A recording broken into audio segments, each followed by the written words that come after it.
7, 6, 5, 4, 3, 2, 1. You'll never have the sacred stone. Oh, this you crazy mother. The Savachi syndrome, I'm telling you, I'm like, well, holy shit, that was crazy.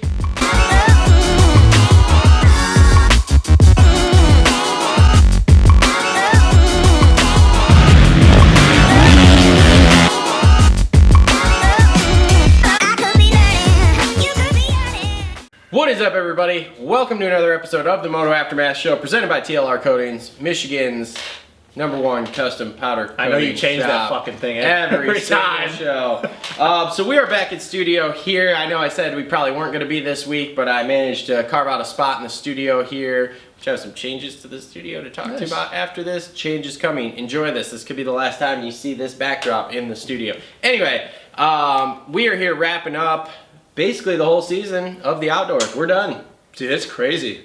Did it feel like it went by faster than the last couple years? Yep. I don't know why that is. I don't know either. Well, it's like I said in the group text yesterday, it's like crazy to think. We have Monster Cup, MX of Nations, and then... I'm not watching MX of Nations. You will too. Your boy Zacho's in there. You'll just turn off anytime the 250 race is on. You're gonna watch. You know you're gonna watch it. I'll watch it. You know you're gonna... 100% not He's watching acting like he's not going to, but if he fucking finds out on Saturday that Zacho won the qualifier, he'll be like, oh my god, I gotta watch it! Not, you're gonna watch it. You're going to. I know you're... I'm not watching it. I know you're going to. We're not doing a show about it. I'm boycotting it. He says that...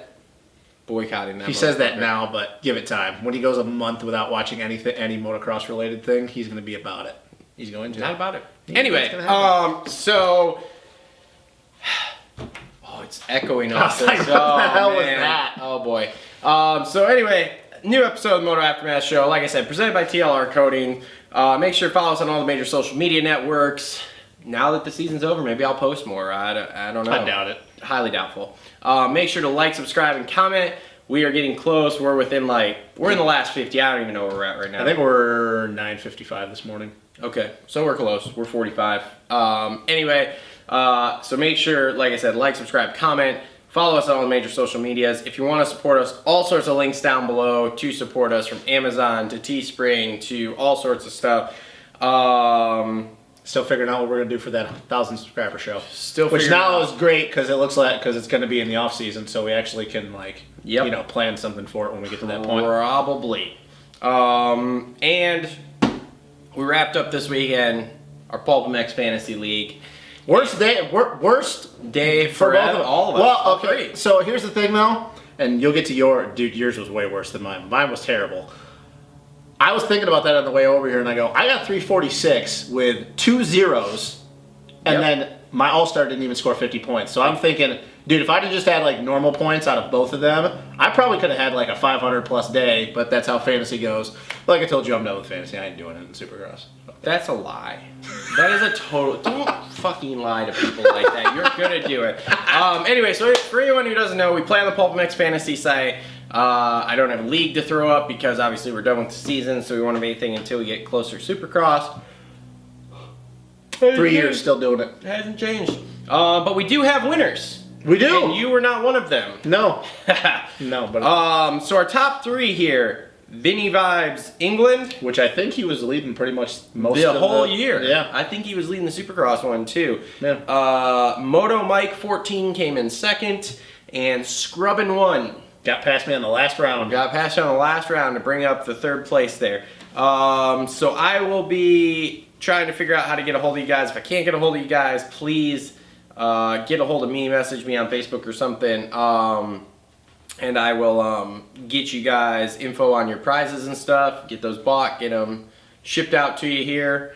Congratulations, guys. Yeah, great season. Now, our last week here obviously was horrible, as we've talked about. You scored, what'd you say, 360? 346. 346. Yep. I scored 206. And Cole, which we think was down there, didn't get picks in. Yeah, didn't even play, so it's good. Yeah. It's really good. It was good. So for my 206 in the 250s, I had McAdoo scored me 36. Yeah. I had Enzo Lopes, got me 50. So he must have had a moto where he didn't do anything. Yeah. I had Amart score me 50. Again, well, all-star, so, I mean. Yeah, and Austin Root, who I thought was showing up, did not show up, and I didn't check stuff after practice yesterday morning. So got a 0 with him. And as far as the 450s go, my 450s were excellent for the day. Justin Barsha scored me 47 points. Thank you, Justin. Aaron Plessinger, 2 points. I don't know why. Fuck off. I don't know why the world you picked AP, man. Dude, I mean, it's Indiana. Should have picked Benny Bloss. It's Indiana.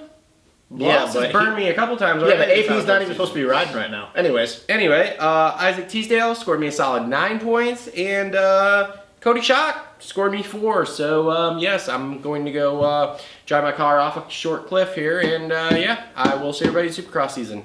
Yeah, I had for 250s McElrath, which I don't know who That was scored. a dumb pick. Well, going off 1-1 and him qualifying 5th, but his starts were terrible. McElrath for my All-Star. I had Dylan Wright, who was the newly crowned 250 Canadian champion, who was running inside the top 10, and then I think either his bike grenaded or he went down because obviously he didn't finish either motos. And then Mitchell Oldenburg, who also went out with an injury in the first moto. And then Mike Mosman, who was good, but he had a 0 handicap, so that was kind of hoping, he did good. And then 450s was really good, though. Kenny, All-Star, he scored me max points. Savachi, who was obviously, good for both motos. And then Marshall Welton and Kyle Cunningham. Now, if I'd had Kyle Cunningham's scores from last week, this week, I'd have had a really, really good weekend, but, 346, I think that was the worst I scored all year, so why not? Last race of the year. 206 was my worst, so we're here. Yeah, well, it's better than 0, so. I don't want to talk about fantasy anymore. I'll get upset. Well, you don't have to talk about it for, how many months now? It's a while. Few here. Yeah, so it'll be okay. Yeah, so let's get into talking about 250s here, and because I don't want to talk about fantasy anymore. Again, if you are those top 3, so Vinny Vibes England, Moto Mike 14, or Scrubbin 1, I will see if I can locate your info. If I can't, I will get a hold of you, or you get a hold of me, and we'll get your prizes ordered and shipped to you here soon. And yeah, but let's talk 250.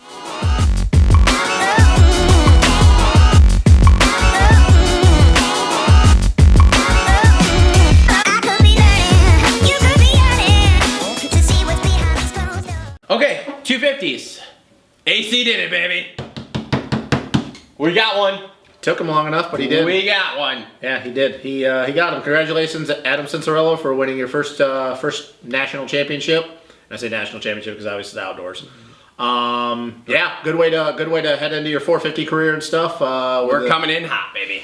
Yeah, I also have a question at the end of this 250s, but Oh boy.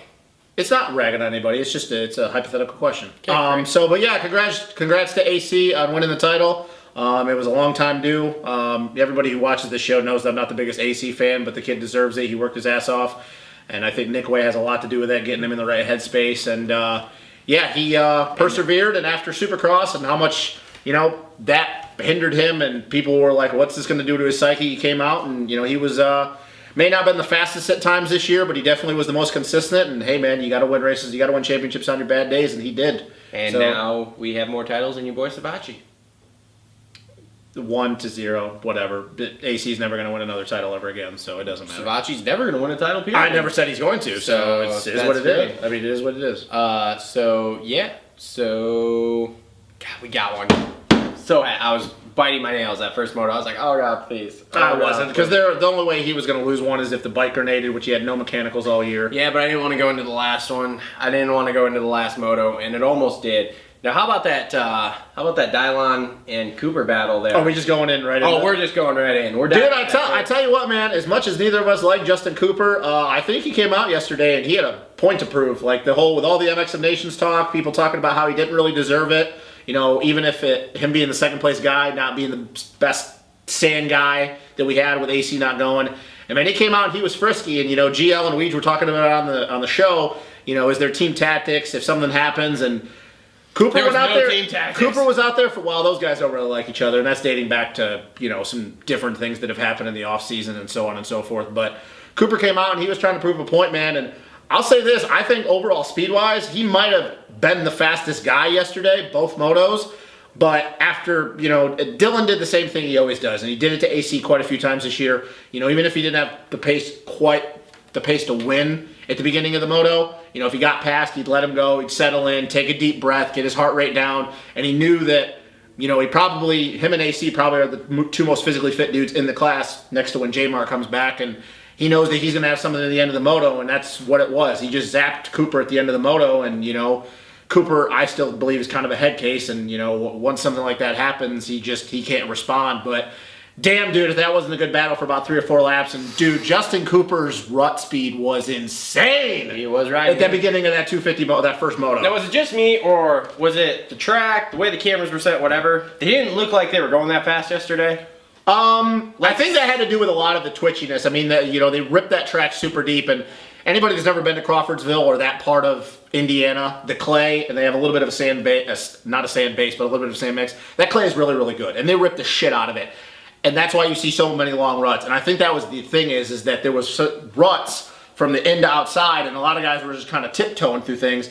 And it was really easy, especially under braking when it got square edged. It was really easy to get out of your rhythm, if you pushed it too hard. And I think that's what it was. I think it was just so rutted that guys were really afraid to cross rut. I mean, if you shifted a little bit, you were going over 5 ruts. And that really can wear on you on a track like that. But I can see what you were saying and stuff. And, the switchbacks, that slowed things down and made it a little bit more one line. But overall, I think, and we'll get into it in the 450 class, that was some of the best racing we've seen all year. Yeah. I mean, even down to the last lap. Yep. Pretty much 3 out of the 4 motos, I would say. So, yeah, I mean, props to Justin Cooper. Like, man, he went out there and he tried to prove a point. And like I said, overall speed-wise, he might have been the fastest guy. He just obviously couldn't do it for 35 minutes. But damn, dude, everything he threw at Dylan had a response. But his inside rut speed was insane, dude. He was just committing. Like, he'd come in, brake, and he'd just drop in, and he never touched the brakes or the clutch. He just let that rut carry him through. And I was sitting there going, holy shit. Like, he's trying to tell everybody to shut the fuck up going into Assen, because I think that's what that was yesterday, because I hadn't seen that kind of fight out of him since probably Supercross. Maybe, but that battle was impressive. It was nuts. And I'm really surprised that it didn't get a little dirty. Mm-hmm. I really am. Dylan's probably sitting there going, dude, what the fuck are you doing? Oh, yeah. He didn't look He didn't look particularly happy on I don't think he was. Podium. I don't think he was. But, hey, dude, if you're Justin Cooper, like, man, you're still out there trying to prove a point. Third, you pretty much got it wrapped up. You've been out of the championship since Budds Creek, and probably even before that, probably going back to Unadilla. But he's got something to prove, man. I may not like the kid, but I'll give the kid credit. He's kind of like your boy Zacho. He doesn't give up. He's got grit. I don't like him. I think he's cocky, and I think that he's not as well-spoken as people give him credit for, but the kid has got grit, and you need that. You need that in this 250 class, especially with Dylan probably moving out of the class next year. Like, Cooper, he's going to be the favorite here in the next couple years, and, he's got a lot to prove to these guys that, hey, like, I deserve to be here, because a lot of people are still on the fence about him being able to put a whole entire year together. Mm-hmm. So I got to give him credit, He obviously couldn't get the job done, but 3-2 for second overall, like, that's good on him. And, Dylan, I mean, he just another 1-1, so, it's too little too late in the year to start getting things going. Mm-hmm. It really sucks. I think this championship would have been a lot better if his starts wouldn't have been so inconsistent, but it is what it is. He just had a Supercross hangover the first part of the year. That was all there was to it. Now, he had a Supercross hangover because he won that title for the first few rounds, and that put him behind the 8 ball, and here we are. What do you think would have happened had he not had the Supercross hangover? Then he might win this title, but then AC's got a Supercross title, so I think it just switches back and forth. I don't really think. I think that those two. I don't think anybody doubles down. No. Those two are obviously the class of the field, and they proved that dating back to what? I can't even remember which round, but they've pretty much been 1-2 for how many rounds now? So and then AC with a 2-4. What do you think? Because it was like the 20-minute mark in the second moto when Sexton was chasing him down.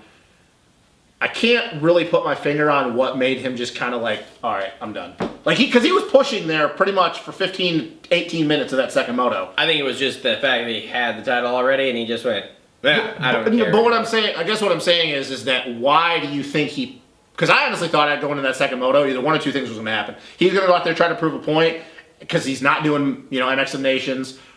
He's more than likely, well, I don't know. It hasn't been confirmed if he's doing Monster Cup or not. I would think he's going to, but I was thinking he was either going to go out there and he was going to try to prove a point that he was the fastest dude out there, bar none, and if he ragdoll himself into the ground, it is what it is. Or he was just going to lay up and kind of do a Tomac did a couple years ago and get like 10th. Mm-hmm. I don't know why he pushed that hard for that long, though. Like, I figure, like, that's what I'm getting at. I don't understand the point of that. Why would you push hard for 18 minutes and then just say I'm done? I don't. That's what I'm getting at. Like, it was just weird to me. Maybe he just didn't have any more pace, and he's like, "Oh, Chase has the pace." Yeah. I mean, I don't know. It was weird. It really You know what I'm was. saying, though? Yes, because you could definitely see all of a sudden it was just kind of like, meh. So, like, I just figured, like, hey, like, I don't know. I guess that was just a little weird to me. You don't really see that. No. You don't really see guys push that hard for 15 to 18 minutes and then just say, I'm done. Mm-hmm. Like, well, I'm over it. So, I don't know. I guess that was just a little weird to me. Like, it was strange. But Sexton, 4-3.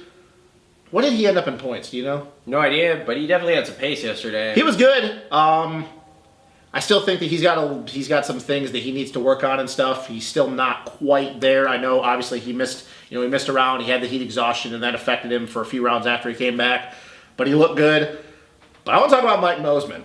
This kid, He's coming. dude, He's got it figured out. he has shit figured out. And I tell you what, with AC moving up, Dylan obviously going to be out of the class after 2020. This kid is people need to watch out for this kid. I'm telling you what right now, with how well he came out at the end of Supercross, finally got his shit figured in outdoors. There was a few things. His starts were a little up and down. This kid's fast, man. He is finally living up to that potential. He had a lot of hype coming out as an amateur, and he's somebody you need to watch for because I could see him winning a title in the next couple years. Yeah, I don't know what it would be. 100%. I don't know if it's going to be Supercross or outdoors, but I could see him winning a title. The kid's for real. And depending on which coast he's on next year and what happens with a lot of the things moving around, I got to think that he's going to be one of the favorites going into whatever coast he's on next year. So, damn, dude, like Husky, at least they got him locked down. Yep. So that's good. They did something good on the 250 front on that part. Yep, So, because signing RJ Hampshire was not a good idea. I think it was a good idea, but I think that it's the same thing that Geico's going to go through. You're going to have really, really good moments, and you're going to have really down moments, but it's better than having Jordan Bailey. You can have good moments and bad moments, but either way, it's better than Jordan Bailey. You mean it's better than Jordan Bailey's bike on the back of a fucking mule with the mechanic telling him to go ride? Yeah, I'm really curious where that kid's going to go now that he doesn't, Fade into oblivion. maybe he goes to Rock River. He's gonna fade into oblivion. I don't know that Rock River's having a team next year. No, yeah, because they were talking, like, Christine and Denny, I think there's still going to be support there, but it's not really going to be much. They're just running out of money. A-Mart, 6'8". That bike just sucks. The bike's just terrible. What, Kyle Peters?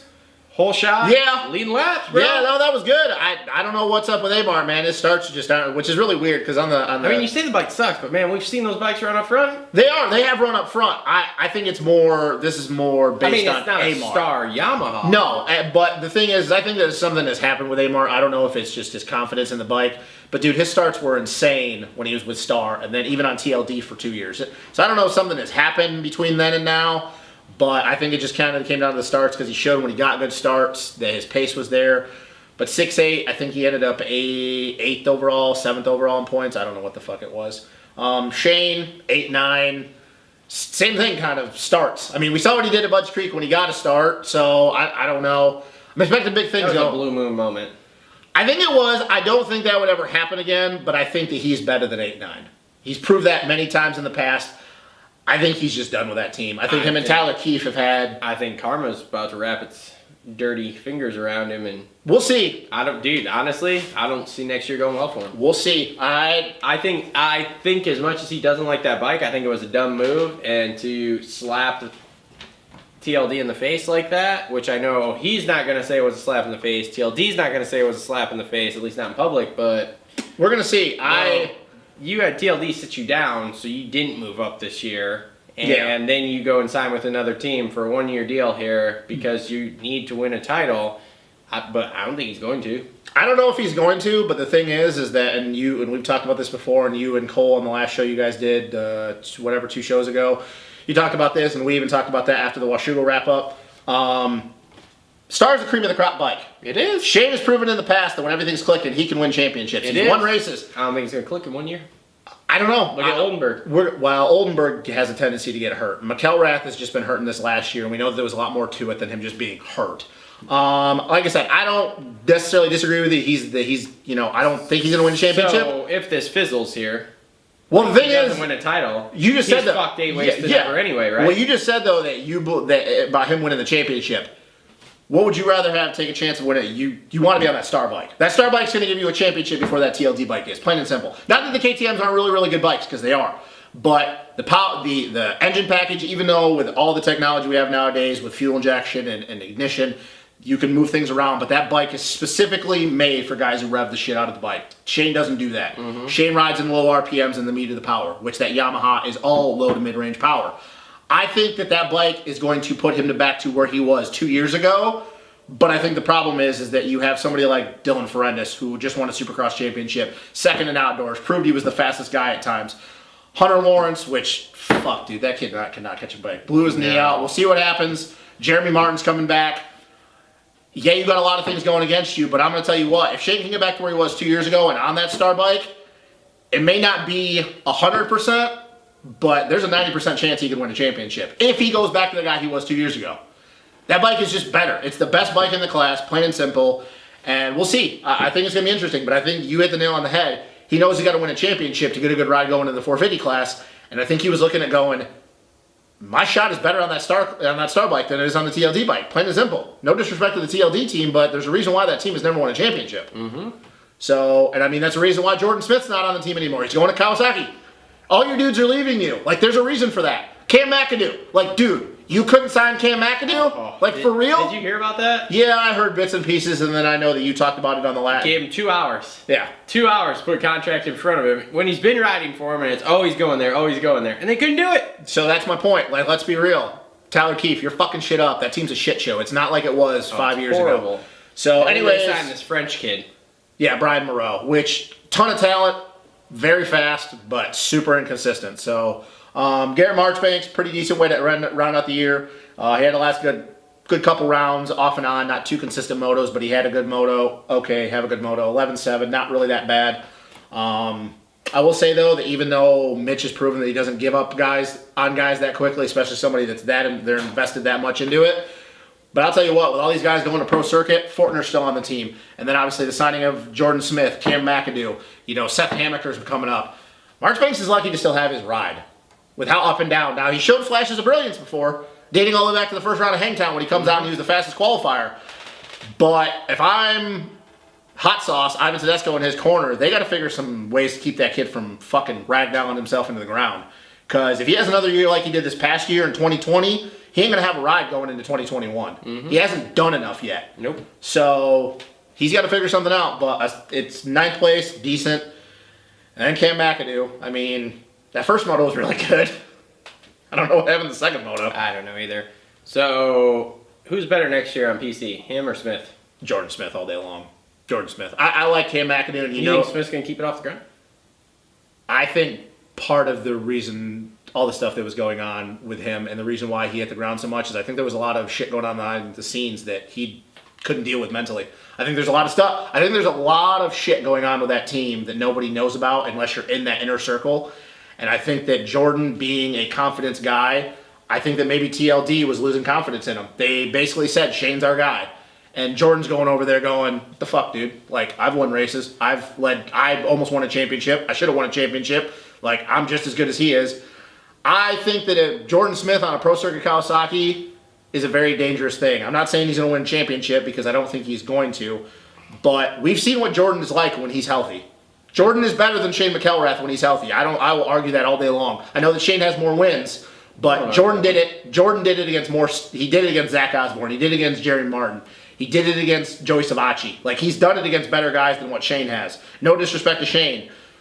But I just think that if Jordan comes in with a clear mind and he's healthy, because that's the thing, he didn't come into Supercross healthy either. He came in with an injury. If he comes in healthy, he comes in focused, you're on arguably the second best bike in the class, you got somebody like Mitch Payton in your corner, he's not going to be faster than Fortner, we know that, but he's going to go out there and I think he gets wins next year. So you're going to put Marchbanks and Fortner on one coast and McAdoo and Smith on the other? Which I think that's a pretty good coast, McAdoo and Smith. I think it is. I think that's a solid team right there on a coast. It's probably going to be the West Coast, I imagine. Is Smith going to fizzle out when McAdoo starts whooping that ass, or? But see, here's the thing. McAdoo's never been on Smith's level, ever. He's never been on that level. McAdoo hasn't even won a race yet. Not yet, but I think he's going to. I think his projected ceiling is higher than Smith's. The thing though about McAdoo is that he has his own issues. He can't stay off the ground. He gets hurt. He doesn't get hurt. Because you got to remember, McAdoo used to smack Faulkner around in the amateur. Yes and no. I remember watching a Daytona Supercross like the year, right before they went pro. That McAdoo smacked that ass all around. He was good, but there was also a lot. Anyway, the point is that McAdoo is really good, and he's on this trajectory. He's kind of living up to what everybody thought he was going to be. But the thing about McAdoo is that he's very inconsistent yet. The thing with Smith's all of his issues has been hurt. McAdoo, 713, perfect example. That's very inconsistent. McAdoo has really good days and he has really bad days, and I think his bad days are just a lot worse than Smith's bad days. That's the thing. I want to see both of them succeed. I want to see both of them get in there and get podiums and stuff. But Smith's a better Supercross rider than McAdoo is. Outdoors, you could kind of say it's a toss-up. It's close when they're both at 100%. But McAdoo's never even won a Supercross race. That's true. Smith has won quite a few now. So that's where I think that it'll be interesting. I think the PC signing gives him confidence, though. Oh, for sure. That's what I think, because, I mean, you look at it, how many guys were up battling for that piece? I mean, how many? Hayes, we heard, Hartraff, McAdoo, and now it's like, okay, they signed me. All right, cool. No, I think that the bike, being on that team, being with a guy like Mitch Payton, it's gonna put confidence into his system, and he's gonna have a lot more resources at his disposal. But I ultimately think that if Smith stays healthy, McAdoo's going to be the third best guy on that team. But that's not a bad thing, though, because if you're looking at somebody like Faulkner, who's going to be winning races and competing for championships, Smith, who's kind of in that tweaker spot between back half of first tier. Did you say tweaker spot? Tweaker spot. I don't know what spot. Yeah, whatever you want to call it. If you want to call it an in-between spot, back half of first tier, front half of second tier. What's on your mind right now, man? I don't We know. need to talk. Maybe There's have an yeah. intervention. McAdoo at best is a top second tier guy. He's never going to be in that first tier group. He's never going to be there. Now maybe when he goes to a 450, maybe that'll put him closer up to being closer to a guy that can get 4 to 7, whatever. But he's still a big kid on a 250F. I have more confidence in him than I do Smith. It just all depends on if Smith's healthy. If Smith's healthy, I don't think it's even I don't have close. any confidence Smith can stay healthy. Well, we'll see. That's my issue. We'll see. Okay. Anything else you can think of with the 250s before we move on to the 4? Oh, yeah. Question, since we got... How much time do we got? We got 10 minutes. Okay, so make it 9. AC just won his first championship. Yeah, buddy. Moving up to the 450 class. Moving up to, arguably, they're probably going to have the best 450 squad of any team next year. Yep. With Eli and him. AC is definitely going to be the second best guy on that team. He's going to be the guy that's just expected to, hey, we go, just have a Savatgy type season in Supercross. Go out there, get some podium, whatever. But, so, we're talking about a phenom that has been molded, groomed, had all this pressure on him. Flip side, you go to the other across the pond, Jorge Prado, who just won his second straight MX2 championship today with 2 rounds to go, who is also moving up to the factory squad, 450 next year. And actually, Jorge Prado did it with missing a round, has won every moto but 2 this year and got second in those motos, and actually hasn't lost it overall, dating all the way back to the round 18 of 20 last year. So he's pretty much won every overall he's competed with in the last year and a half. You got both these guys moving up to the 450 class. Now maybe one day Prado comes over here and rides Supercross, so he rides outdoors Supercross. He wanted to, but I don't see that happening because KTM threw an assload of money at him. So you can only compare outdoors. 2 young phenoms. AC's quite a bit older than Prado. Prado just turned 18. AC's like, what, 22 now? Something like that. Who has a better career moving forward? Now, obviously, you can only compare outdoors because, once again, Prado obviously doesn't ride Supercross. But we're talking about 2 guys that pretty much, well, AC didn't dominate the season, but he won it, with a moto to go. Who has the better overall career at the end of it? Who makes more money or who wins more titles? Well, more money. Prado's going to win more money, make more money, because KTM is just, they throw absolute insane amount of money at guys over there. Who has the better overall career? And I don't even know if either of them are going to ever win a title in the 450 class, but I'm just talking about at the end of the day, when you look at their results outdoors. Oh, outdoors. Because Prado does ride Supercross, so it's not fair to compare AC, because he gets 2 different disciplines. I am still going to go with AC. Do you think AC is going to have a better outdoors career here moving forward than Prado? Well, let's look at it. So for at least the next, let's say 3 to 4 years, Prado's going to get his ass spanked. Because Cairoli's not leaving next year, right? He's still riding next year? Yeah, I think he's got one more year. Cairoli. Yep. Got one more year. Yep. There's one that beats him. Geyser, Yeah, who just won a championship who last just week. won the title, is going to Yes. spank him all over the place too, unless he's hurt. And then you have Hurlings. the man, and Jeffrey he's Hurling. got at least 3 or 4 years left Probably, yeah. in his career. Minimal, 3 or 4 years. Yep. So he's going to spank, and I mean, dude, even if you take those other guys out of the equation, Hurlings is going to spank it. Dude, what's that going to do for your confidence? I think that Hurlings and Geyser will spank Prado. I think, as much as I hate to say it, because I am a Cairoli fan, I think that we've seen Cairoli's best days behind him. I think that that'll be a little bit closer. But yes, I think that Geyser and Hurlings will spank Prado. But if you look at AC, and that is a valid argument, AC still has to deal with Tomac for another couple years. He still has to deal with Kenny for another couple years. He's going to have to deal with Coop. I think they're both kind of in the same boat. They're both looking at guys that are older than them. They're going to be here for a few more years. But then I feel like AC is like the guy where over there I feel like all of a sudden you can have another phenom like Prado that comes up and is only, say, 2 years younger than him. Yeah. And then so you get these other guys out of the class, and then all of a sudden Prado's got this other dude to deal with, but his confidence is already shook. But this dude whose confidence isn't shook because he just came off back-to-back MX2 titles is all of a sudden coming in and spanking him. Where with AC, it's kind of like AC knows he's got Kenny, he's got Eli, he's got those two minimal to deal with over here. But he knows that, okay, Kenny's this old, plus he trains with Kenny. Eli's this old, plus we all figure Eli, after his contract's up, not next year, but the year after, right? Probably is going to probably retire. But he's still got Coop. Yep. Well, yeah. But I feel like AC and Coop are in that same, because they. Well, race he's not each gonna other. he's not gonna beat Coop in Supercross. Well, not in Supercross, but we're talking outdoors. Outdoors, I think that they're close. I think that they are. I don't know if either of them win a Did championship. he sign a 2 or 3 year contract? AC? Yes. I think it was 2. You think he goes to Honda after 2 years? Maybe. Do you I guess what I'm just getting at is you're talking about two phenoms. You got one that just won his second one, one that just won his first one. They're both moving up at the 450 class. I don't know if either of them ever win a 450 title. It's very interesting because you have two guys, even though they're completely different times of their career, are kind of on the same trajectory.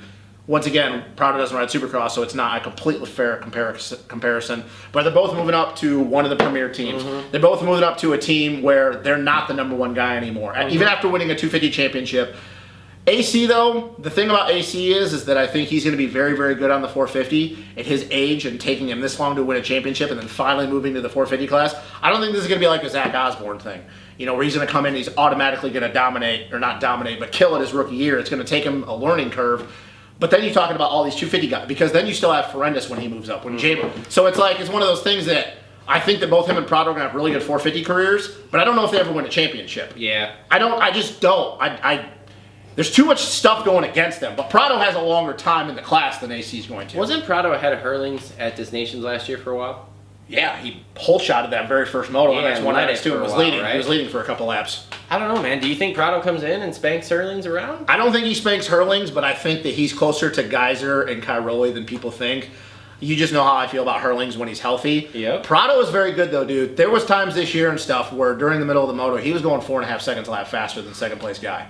But then the next lap, he's like 3 seconds off, but then you look at him and you go, he's on a Sunday cruise, man. He would have these huge leads, and he would back it down so much that if you didn't watch the race, it'd be 1 second, you'd be like, holy shit, that was close at the finish. But then you go watch the race and you're like, oh, with 3 laps to go, he was 25 seconds up. So it's not me asking a question trying to do a US versus Euro thing. It's just one of those things that it's like they're both kind of at this crazy time in their career that if you think about it, AC, he's just winning his first championship. He's been pro for a long time, but he's missed a lot of time. Yeah. What were they talking about yesterday? He missed 40% of the... Yeah. I mean, you figure he had 3 years he didn't hardly race. And then you look at Prado, who is going to the 450 class at age 18 years old.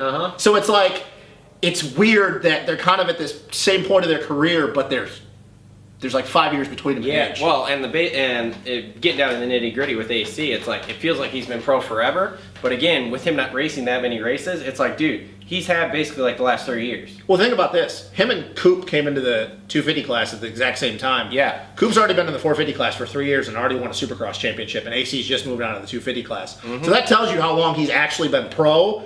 It's just he's missed a lot of time due to injury. Yep. So I was thinking about that. I was like, it's a very interesting question because even though they're completely different ages, they're kind of at the same point of their careers. Yep. So it's going to be really interesting. Comment below with what you think. I really would like to see though. Next year, depending on how AC does, maybe he's on the MX Nations team. I just kind of want to see those two go at it because I've read interviews and watched interviews where they both talked about each other because obviously they were both leading their respective championships. AC has talked about how much respect he has for Prado and vice versa. So it's just, I was thinking about that. It's kind of interesting. I would love to see, because they've never raced each other, obviously. I would love to see those two meet up next year in like MX3 or whatever it is in the 450 class. I'd like to see those two race each other. It'd be very interesting. So yeah, comment below what you think. So yeah, that was the question I kind of had. Okay, let's move on. 450s here then.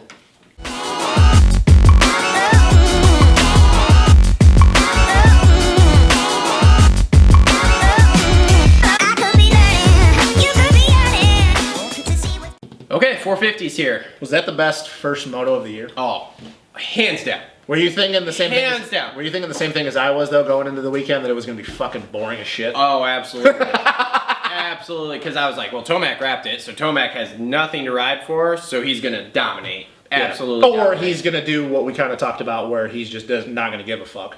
I mean, that was it's one of the two things when you win the championship. Pretty You're either much. going to try to dominate, or you're just going to be like, well, I'm just riding around. Yep. So, yeah, no, that was intense. 3 riders within 2 seconds of each other, the entire moto. That was great. That was crazy. And you know what? Keep talking. Mad props to Marv, what he did that first moto. That was insane. Yeah,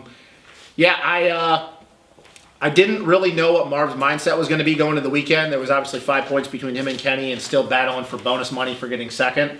But dude, Marv was on one that first moto. Oh, I mean, he when you caught, what was he like? I think he was like 4 seconds back of Eli in the first couple laps. Honestly, I thought Kenny was going to win that moto. Kenny was very up and down in that first moto. Like it was so yo-yo. Yeah, he did what, dude. Once again, both motos proved that his race IQ in the first 2 laps is above and beyond anybody else on this planet Earth. Anybody else. Dude comes out like 6th on the start, and all of a sudden he's in second. And then he's like, oh, there he's in. Oh, okay, he's 4 seconds up on lap 2. It's fine. It's totally cool. But yeah, no, it was one of those things where he did what he's done the last couple rounds, where he's got out front early. He sprinted away, kind of settled in. He's looking like he's hitting the wall. And then once Eli closed up on him, obviously the switchbacks being one line, that kind of helped him. He could just block the line, and anticipate what Eli was going to do. But then he had that little bit of extra motivation that once Eli got close to him, he wicked it up a little bit.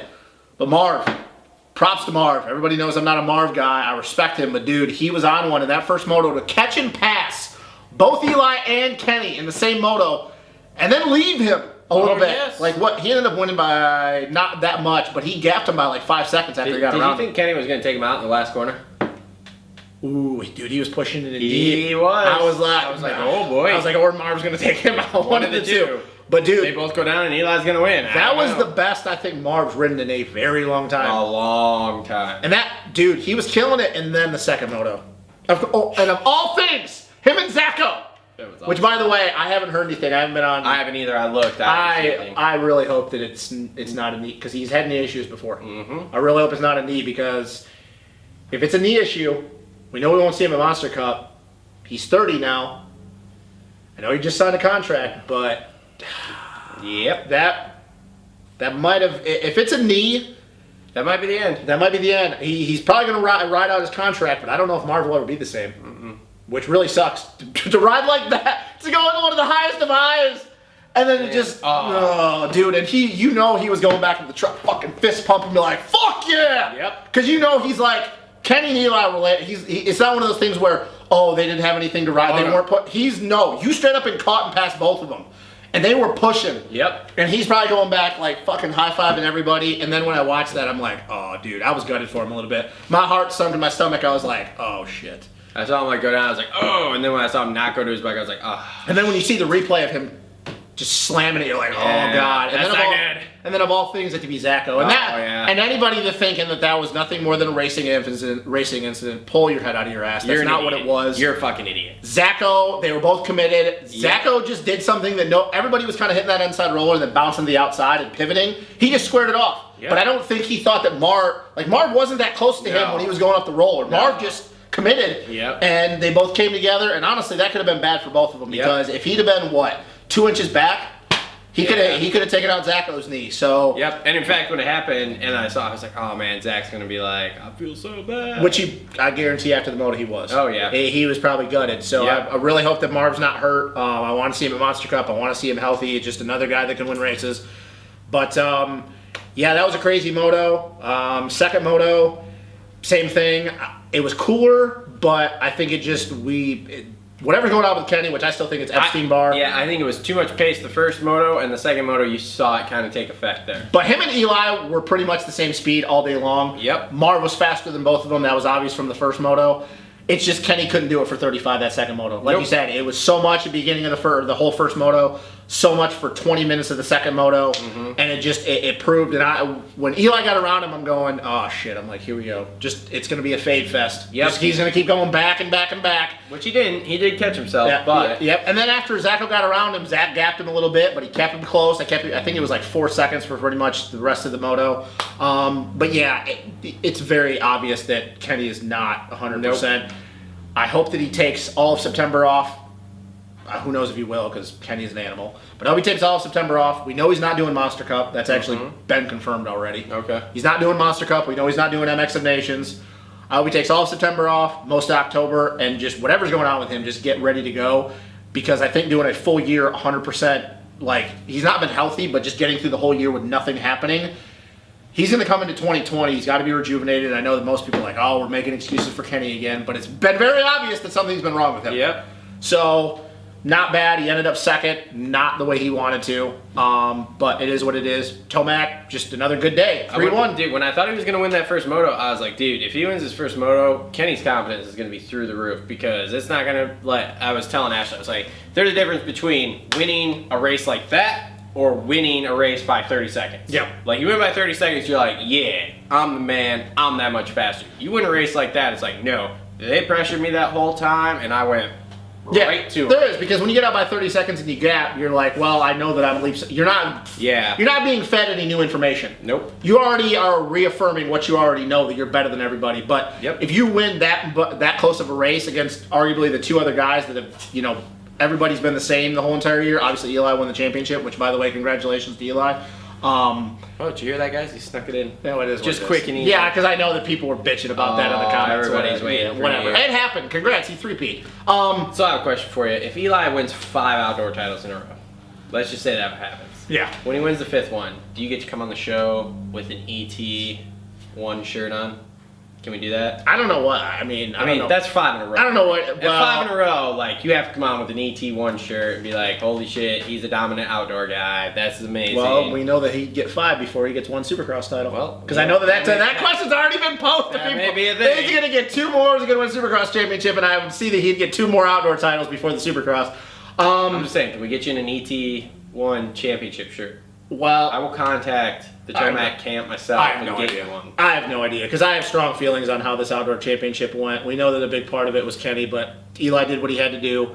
He won, 3 in a row. He's in a different company. It's between, Ricky, Gary Jones, and I can't remember who, Tony D, I think, are the only other 2 people that have done it, or those 3. But yeah, he's in a rare air right now, But we know that, once again, kind of like with everybody else, other than Ricky Carmichael, he had to have some things go his way. Kenny wasn't 100% this year. We saw what it was like at the beginning of the year. Other guys had some injuries, ups and downs, and that's just part of it. You were the most consistent guy, kind of like what people say about Coop's Supercross title. Like, you did what you had to do. So he was the best guy this year, but we also know, once again, that this title was different. But you can't say anything. He's won 3 in a row. He's doing things that only a few others, and really only Carmichael, no respect to Gary Jones and Tony D, but that was a different time. But, people, I'm not going to get into the whole thing about Tomac. That's a different conversation. But anyways, it's your boy Zacho for 3rd. 5-2, good day, second moto. Was there any point that you were thinking that after he zapped Kenny with the pace that he was running, because I think him and Eli were matching lap times, that he was actually going to close the gap and he was going to stick a wheel in? There was a second. So I got a question. What happened to Zacho yesterday, though? Because first moto, he got yarded. Nowhere. He got fucking zapped. And it's not like he was coming... Let me tell you what happened. Bike setup. So moving on. No. I got a question though. Like, I don't understand why Zacho does this though, because he's never done that. Like, dude, the first moto, plain and simple, and it's not like he came from 30th. He was in 4th and 5th the whole time. He got whooped. And then he comes out in the second moto, and I don't know if it's just, and he's talked about it before, he's got to get starts, he's got to get a clean track, he's got to get his mind right at the beginning of the moto, So, like, that's not what it was. So I don't know what's up with him, how he goes from being fucking 28 seconds back the first moto to, second place, passing Kenny, closing the gap on. I don't understand. Well, you see, it's bike setup. We went back to our base settings. Base settings. We went all the way to the Supercross settings. And we just stiffened the shit up out of it. And man, we just put the stiffest spring in there. Yeah, it's just great. So let me ask you a question about the Marv thing here. Did you think Dungy was gonna cry on the broadcast when Marv got hurt? I heard the genuine concern in his voice. I thought he might cry. No, but you could tell that he was genuinely concerned because Marv is one of his friends. They trained together for a long time. I thought he was gonna cry. I mean, everyone feels, man. Real men cry. Everyone likes a man with feels. Real men cry. I thought he was maybe I don't know. Maybe he cried afterwards. I don't know. It was weird. So Zacho, great way to end the year. We know that the confidence, you gotta have that confidence going to MX of Nations, which he leaves 2 days after Anderson, right? I don't know. I heard they were leaving the 1st of September. Yeah, they're gonna be like they're off this week. Yeah, and then they're leaving. Confidence was high. Great way to end the season. I think he ended up 5th in points. 5th? Yeah, 5th, because A&O got 4th, right? Mm-hmm. So on to 4th place, Joey Savacci. Fucking great weekend. That first moto was awesome. 4th place, he had something to prove that last moto. Congratulations, by the way. I know he doesn't watch the show, but on the baby. Congrats on the kid. Nice last ride of your career. Whatever, dude. He doesn't have a contract yet. He does too. No, he doesn't. He's got JGR. No, he doesn't. He's going to JGR. What if JGR doesn't sign a title? He's going to JGR. If they don't have a title, he doesn't go. He's gonna go to JGR. If they don't have a title, he doesn't go. Joey Savacci is not gonna be left without a ride. There's no fucking... Joey Savacci is a fucking idiot. As soon as Honda slid that contract on his desk, even though it was only for 1 year, and Savacci's done so much with his fucking career that he's worth more than 1 year apparently. He has signed that. No, he hasn't. He has too. He doesn't even have a title. Who gives a shit? I knew we were gonna get into this. This is awesome. He has no title. AP has He has a handful of decent Supercross 450 races, and he has a few decent 450 outdoor. And he has outdoor wins in the 250 class as well. Great. And doesn't have a fucking title. Doesn't matter. Doesn't have a fucking title. And winning a title in the 250 class is definitely translated to so much 450 There's only success. 2 other people in the fucking top 10 here in the 450s that don't have a fucking title to speak of. And how many of those guys? One is a fill-in. And how many of those guys in the the guys that have factory rides that have titles have won a 450 title? I'm not How'd AP do this year? Well, there you go. Okay, has Justin Marshall won a 450 I title? have also been very open with I think AP may fade into a... Has Justin Marshall won a 450 title yet? Nope. Oh. But Did Zach Osborne won 450 races? Did Zach Osborne win a... I've been very open about how I thought Barcia shouldn't have a deal. So who are you going to give the rides to then? I don't know. If you're going to give... How'd Justin Hill do this year? I'm just saying, your boy Savacci is going to fuck around and not have a ride. He's going to have a ride. He's going to fuck around and not have a ride. He's going to have a ride. I guarantee you. I don't care what anybody says. He's going to have a ride. You don't go from being a podium guy at 450 Supercross, where at times you were the fastest guy on the track, getting a handful of top 5s, leading races outdoors, 450, and then getting top 10s to not having a ride. This is not Martin Davalos. This is a buyer's market, buyer's market, seller's market, buyer's market. There's way too many dudes. So you're going to tell me that Dean Wilson deserves a ride over Joey Savacci? I'm not going to say that he deserves a ride. Well, he has a ride. That Dean Wilson is a smarter person than Joey Savacci because Dean Wilson also, a contract. But Joey Savacci has a kid now. He's got a family. Dean Wilson doesn't have a family. So after he goes to JGR here, let's say he goes to He's going to JGR. So in 2 years, his career's over then? No, why would his career be over with? I don't believe contrary to popular belief and what Matt said on our text, JGR hasn't made a bunch of careers, but Joey is not one of those guys that's just going to all of a sudden, I go to JGR and then all of a sudden I'm going to be like a 15th place guy. That's not what that is.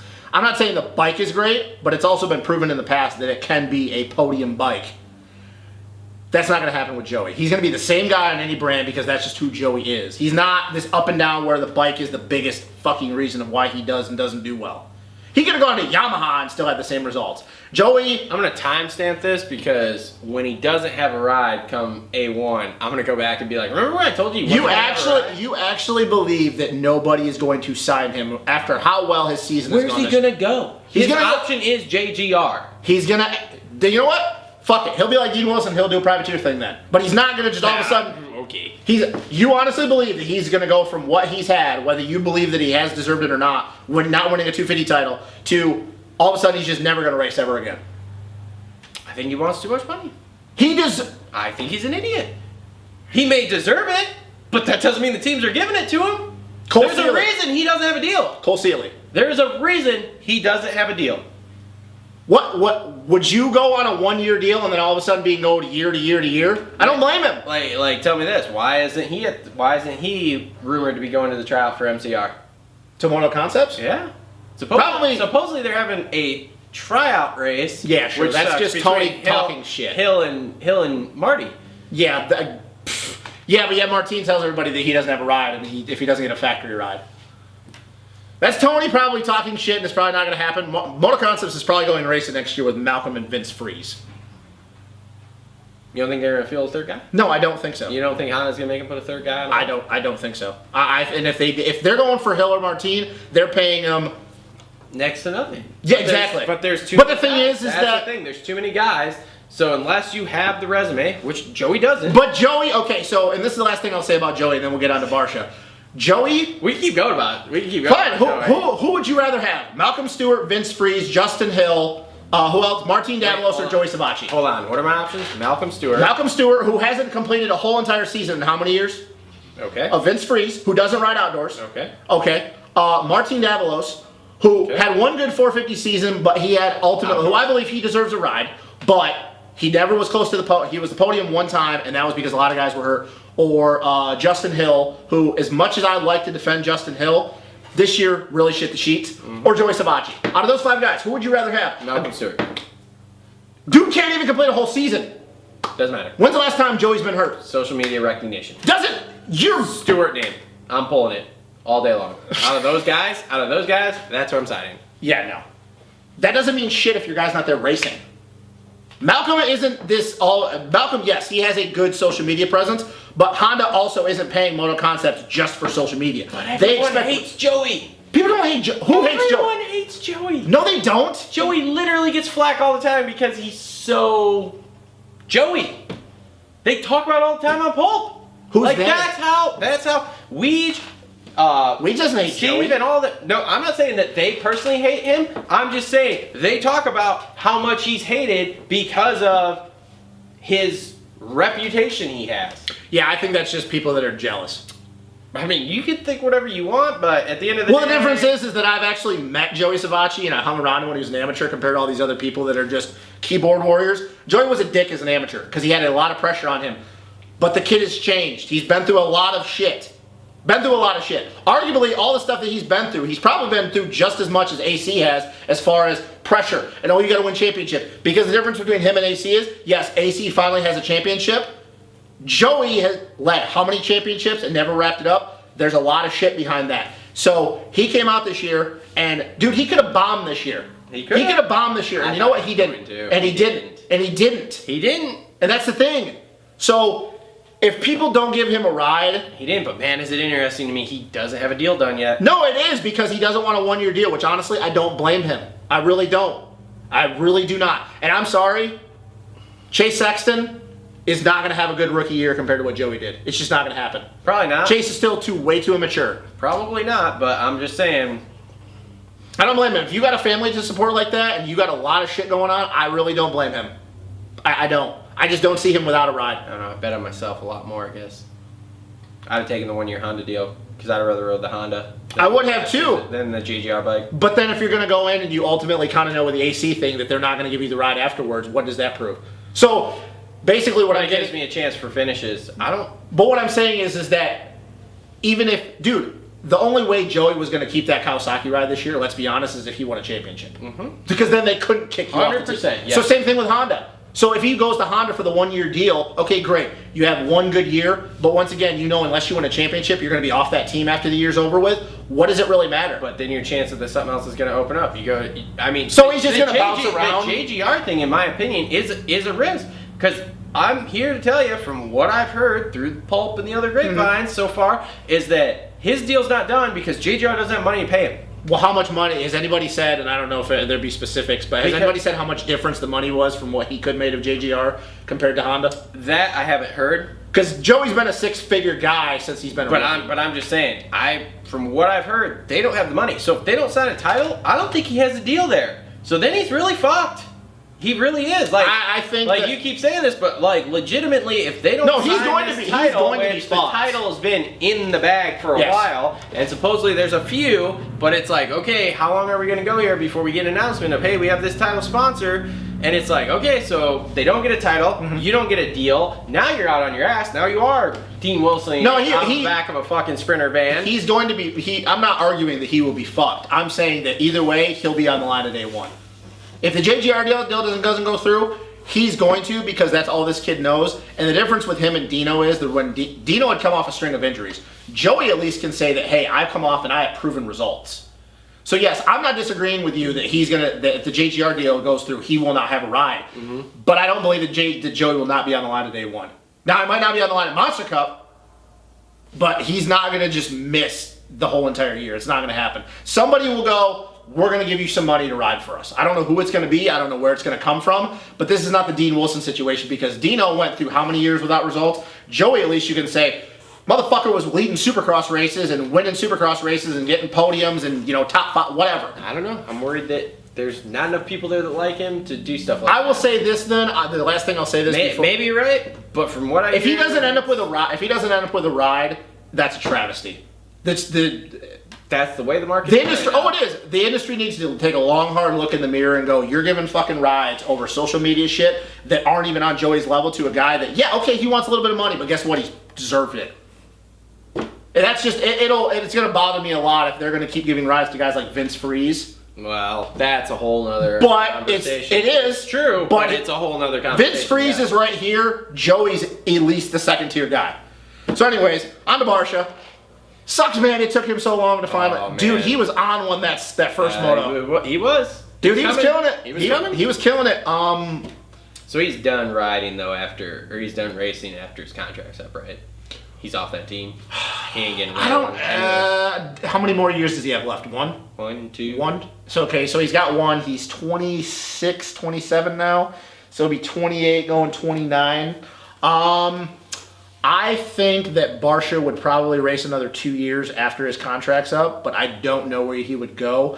And I think if it would be, I don't want to keep going back into this because this is a whole different. We'll have to have a conversation about teams, and I think in the next few years you're going to see teams expanding to 3 riders. You're going to have more of a Husky situation because you got a whole lot of 250 dudes that are coming up. They're going to deserve rides that the factories can't just keep saying no.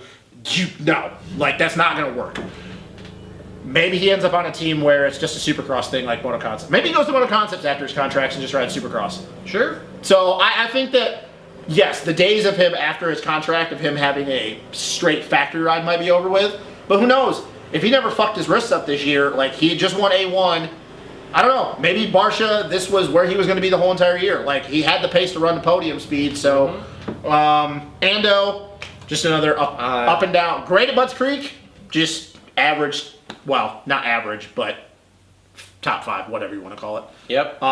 Wilson. Is this who he is? Is he just a 5th to 10th place guy? Outdoors, yes. Supercross, I think that there's possibility that he can be better if he's healthy. Outdoors, yeah, I think that this is kind of who he is. And I think that maybe he could have been top 5 had he come into the season healthy. But Supercross, I think that he could be...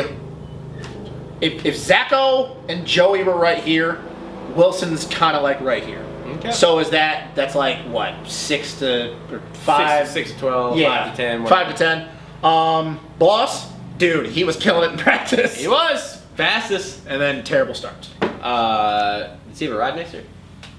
Or are they? You and Cole talked about this. Are they taking Bogle? I think. Well, JT Money, JT thinks that they're going to try to go with 3, but I don't know. Last week I heard they weren't. Question is that who do you take? Because Bogle, we finally found out had Epstein-Barr virus. So he had a great Supercross season. Yep. Won some heat races, led a couple mains, and then, you know, I really like Benny, but if we're going to go down to 2 guys, because you know Baggett's going to be the other guy, I got to go with Bogle just because of how good he did in Supercross, man. He was fast. He was really fast at the end of Supercross. And Bloss has just not been healthy enough. If he'd been healthy, this may be a different conversation, but if you were to ask me right now who would I rather have, I got to go with Bogle. No. Because the Supercross speed is better. If I'm them, I'm signing Bogle for Supercross and Blows for Outdoors. And I'm splitting it. Yeah, that could work. Because I don't know if Bogle really, he says he does, but I don't know how much he commits to riding outdoors. Nah. I think that his training probably drops off a little bit because he's more of a Supercross guy. Yep. Marv, we know, We already talked 140. about 140. Knee injury, Norin. we'll see. And Norin 1010, good. I mean, I have no idea what's going to happen to him come Supercross because he is not. back on a privateer bike. Well, the question is it going to be a Privateer 250? Because, man, I like Freddie Norn, but his Supercross skills, there is a huge disparity between his outdoor skills and his Supercross skills. The only other option is if JGR doesn't get the whatever. Is that casino? Is that what it is? Yeah, it's some casino. If they don't get that, but I've heard there's a couple other ones too. If they don't get that, they play Moneyball and they sign Norn for outdoors and somebody else for indoors. Jay Owen. He just had Jay Owen for Supercross. Well, and they only made 250 guys. Amart's the only one contracted for. Yeah, I bet they're gonna have their own little tryout between Kyle Peters, Enzo Lopes, and Jimmy D again. But this time, I think they just need to go with one other dude. Because having these 4 250 dudes, like, that ain't working. That's not working. It didn't work. There's too many cooks in the kitchen when you got that many 250 guys. Depends how much money Suzuki wants to Well, give them. Suzuki don't really have a lot of money. Dude, they don't even have a factory GP effort anymore. I know. Like, Suzuki is just, the days of them being at the top are fucking over with. Which is amazing to me when you still have a guy like Ricky Carmichael as your brand ambassador. Like, you would think that Ricky'd be able to pull in some money, but maybe he just doesn't care. But, yeah, you know, and also shout out to Marshall Welton, who was running top 10 on a Privateer KTM 450. I think he ended up 12th because Kyle Cunningham passed him. Hope John Short's okay after ragdolling himself into the mechanics area. Mechanics area, dude. That was nuts. Like, Have you seen a video no, surface of it? I Me was neither. asking the same thing. The only thing I can think of is that he just either cross-rutted and the front end dipped on him and he just went. But, yeah, man, crazy. A normal, boring weekend, other than when Hurlings came over a couple years ago, boring weekend. It turned out to be 3 out of 4 really good motos. I think the second 250 moto was Yeah. But the first 250 moto and both 450 motos were really good. Wasn't a mutter. New track changes helped. Yep. Racing was really, really good all the way probably from 1st to 20th. It looked like there was battles all over. Yep. Hell, at the one table to table to table section, there was literally for like 15 minutes just a freight train of dudes. One guy would leave the face, another guy would leave the face. One guy would leave the face. So yeah, and other than that, this has been, Crazy year. is this 3 or 4 for us? We started in 17. 3 years. 3 years. 3 years we've been at this. Are we gonna do a Monster Cup show? We're gonna do a Monster Cup show. And we're gonna do the MX of Nations show. And you know. Fuck we are. Yeah, we are. Me and Cole. Cole's But we're gonna come not over doing- here. okay. Cole's gonna come over here. You're gonna But- fuck off, and we're gonna film. But we're not doing preview shows for them. We're only doing wrap-up shows.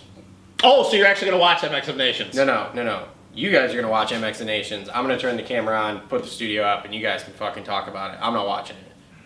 Because they picked Justin Cooper. Fuck that shit. Who? I'm over it. You're not even gonna watch your boy Zacho ride? Nope. Don't care. Don't give a shit. Wow. No Nope. pride. No pride. And people say I'm a commie. Nope. People say I'm a commie. No, I steam American pride. That's why I'm not watching it, because fuck Justin Cooper. What happens if USA gets on the box? That's where they should be. What happens if? I can't even say it without laughing. What happens if USA win? I can't even do it. Can't even. There's no way they beat the Dutch. The Dutch won There's no way last they year beat at the- Red Bull with 2 dudes. There's no way they beat the Dutch, the French, or the Swiss. But yeah, so obviously we have MX of Nations, Monster Cup. Which we'll do shows for, wrap-up shows. We're not gonna do. We're preseason. Or We're not doing a preseason, silly season. Silly season. We didn't do one last year. And if we get to 1,000 subscribers before A1, which I hope we do, we got some. Me and Travis have been talking back and forth on some ideas and stuff. Yep. How would we let people know about that though? Would you do it on?